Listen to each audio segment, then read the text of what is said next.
So, Star Wars visions. I'll be completely upfront about this. I think this is some of the worst Star Wars content I've seen in a while. Okay, that's not true. Star Wars has been pretty shit recently, and I've only seen four of these so far. I'm sure the other ones don't fare that much better. And common defenses by both Star Wars and anime fans will be that Star Wars fans think it's just some anime bullshit, and anime fans think, this is just non canon to Star Wars, what does it matter? And me being part of both of these communities, I have spent way too much of my life in anime and Star Wars. I'm gonna tell you something that you must understand right now. We already had anime come out that does this kind of stupid stuff, but they have world building that allows this kind of shit to happen. And the other thing you guys need to understand is that we had Star Wars content that's already non-canon. It's called Star Wars Legends. It still needs to follow some base rules, right? You can't just break everything and say it's non-canon.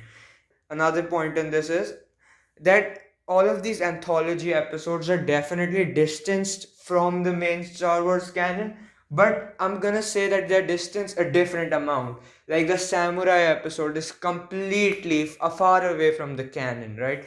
So I'm not gonna say anything about it. I think it's pretty cool. But episode 2 and 3 for me personally were close enough to the Star Wars canon that they really do deserve some criticism. Episode 2 wasn't that horrendous, but episode 3 I think is the worst episode here. And I'm gonna focus on that one for this video. So a quick plot synopsis. Am and Kare are two Sith twins, whatever, and they have a new planet destroying weapon because there are bajillion of those in the galaxy now, right? All they can do is destroy planets, right? And Am wants to do the evil thing, and Kare thinks this is wrong. They should take away the crystal. They have a fight. Kare escapes. Now let's get into the episode. Here we see the crystal that Kare wants to take, and this is a fucking pathetic ass sized crystal. In the Rebels episode, we saw a crystal that was supposed to go in the Death Star, right? This is nothing compared to that. And this is also supposed to destroy a planet, and this is during the Empire. So why would the Death Star be less efficient than this, right? While this little exchange is going on, Kare goes down there and steals the crystal. And while he's escaping, he gets fired on, and he can also block blaster bolts, right? And later on in the episode, Am pulls down the spaceship. I mean, now everybody can just do this stuff, right? So I guess in the OT, all of our force users were just incredibly weak. Seems like you're just falling to power creep here. When Kare tries to escape, he just has an X-wing. I mean, he is pretty high ranking in the Empire. It would have been pretty trivial for him, I think, to get a TIE fighter. Why would you just have an X Wing just sitting in there like a sore thumb? When he tries to escape, a car is pulled back by Am again. I don't fucking know how she does that, but why not? Then they have a little fight. They blow up the crystal. Again, over here, not technically right, Jedi's can do a lightning move. It's supposed to be green lightning, and Sith are supposed to have blue lightning. So, well, you could say that Kara is still using blue lightning because he really isn't a Jedi. Why is having red lightning? I guess that's just for visual appeal, but that did bother me a lot. After this, Am goes into freaking overdrive, and Kare thinks something will happen if he switches out his saber crystal. And I'm just gonna say, in the lore up until now, there's never been a clear answer to whether artificial crystals were better or the natural ones, right? The natural ones are for the Jedi. The red is actually artificial.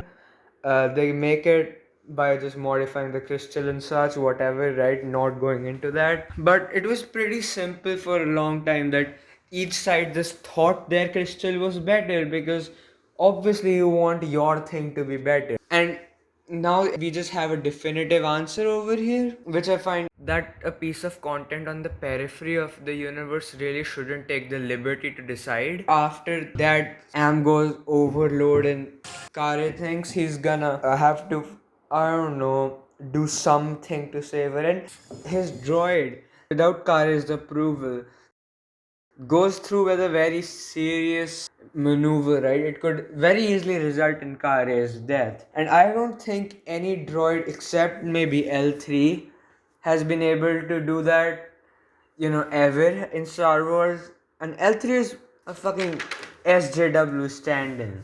There is no try, only do. Ah man, they fucked up the line. I mean, this is the English one. Why did the guy who's voicing Kare go, just fuck up the line? It's do or do not, there is no try. I mean, Disney, all they can do nowadays is to go for the nostalgia bucks. How do they mess that up? Isn't that like their whole business model now? Okay, now this is just ludicrous, right? A fucking holdo maneuver with a single guy holding a lightsaber, and this fucking lightsaber going just ultra beam, whatever the fuck. I use whatever the fuck a lot, huh? But that's not how lightsabers work. I don't know what's going on. Anime usually has a lot of these kind of immediate power ups and such. That's a pretty common trope. You have some emotional development during the fight, you get powers. But Kari didn't get any fucking character growth over here. He just thinks he can and then he does. Also, when he runs through the ship, why is there so much debris? If it's a lightsaber, shouldn't it be a clean cut through? Some stuff might fall off, but there's so much. Okay, over here there is one funny thing. The mega beam goes over Anne and it only rips off her clothes, which is like a complete animal trope. But it feels so weird when I was not expecting. Now here I would like to say whether or not this is a deliberate choice by Trigger to fuck with everybody, because humans need oxygen, but in this shot they don't, and droids are using a spacesuit. I think this is just an attempt to fuck with us, to be honest. After Kare escapes, they land on Tatooine, which is okay, man. Can something just not go to Tatooine in Star Wars for once? It's supposed to be a planet in the bumfuck of nowhere. Why is everybody going there? Another point in the scene is Kare lands on top of his ship. How did he get up there? He must have been in the cockpit, right? I guess he passed out, but what did the droid drag him up there? And even if the droid did drag him up there, how is the landing so bad? Because Kare might be unconscious, but his droid can't get unconscious, right? He should have a pretty easy landing there. And why does he not care whether his ship's being stripped down for parts by Javas? It's his only way off the planet, but he just does not care. And now that his ship's gone, he needs to find civilization in like a few days or something before he dehydrates and dies. It's a fucking sand planet. Now, my final verdict on this is I might be even though I might be biased towards Trigger in this, I feel like they're just an anime studio, right? They just animated this short as Disney wanted it. Disney just saw a lot of Trigger's anime and thought, "Oh, that's cool exploding stuff. People like that. We should have some." But what they don't realize is st- most animes have world building that allows for crazy shit like this. Star Wars just simply does not. But I guess they just do not care anymore.